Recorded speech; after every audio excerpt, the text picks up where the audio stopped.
Metal occurrence refers to the natural distribution of metallic elements within the Earth's crust and their formation into various mineral deposits. This process involves geological, chemical, and physical factors that shape the concentration, distribution, and accessibility of metals. Understanding metal occurrence is crucial for mining and mineral exploration, as it provides insights into where and how to extract these valuable resources sustainably. In this essay, we will delve into the occurrence of metals, examining the geological processes involved and providing examples of significant metal deposits. Worldwide, metals are ubiquitous in the Earth's crust, comprising approximately 8% of its mass. They are typically found in the form of minerals, which are naturally occurring in organic substances, with distinct chemical compositions and crystal structures. The formation of metal deposits involves complex geological processes that occur over millions of years. These processes include igneous, sedimentary, and metamorphic activities, which influence the concentration and distribution of metals. Igneous processes play a significant role in the formation of certain metal deposits. When magma, molten rock beneath the Earth's surface, cools and solidifies, it can crystallize into igneous rocks such as granite and basalt.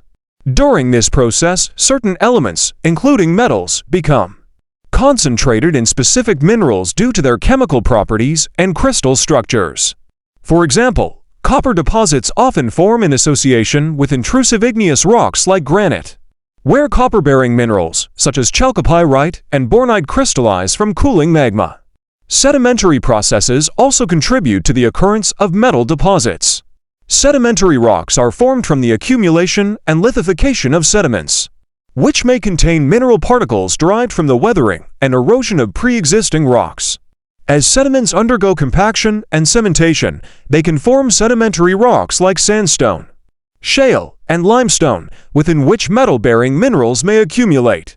For instance, iron ore deposits, which are vital for steel production, often occur in sedimentary rocks such as banded iron formations (BIFs), formed through the precipitation of iron-rich minerals in ancient oceans. Metamorphic processes involve the alteration of pre-existing rocks due to changes in temperature, pressure, and chemical environment. During metamorphism, rocks undergo recrystallization, resulting in the formation of new minerals and the reorganization of existing ones. This process can lead to the concentration of metals in certain mineral assemblages. For example, gold deposits are commonly associated with metamorphic rocks like quartzite and schist, where gold-bearing minerals, such as pyrite and arsenopyrite, undergo metamorphic reactions to form native gold grains.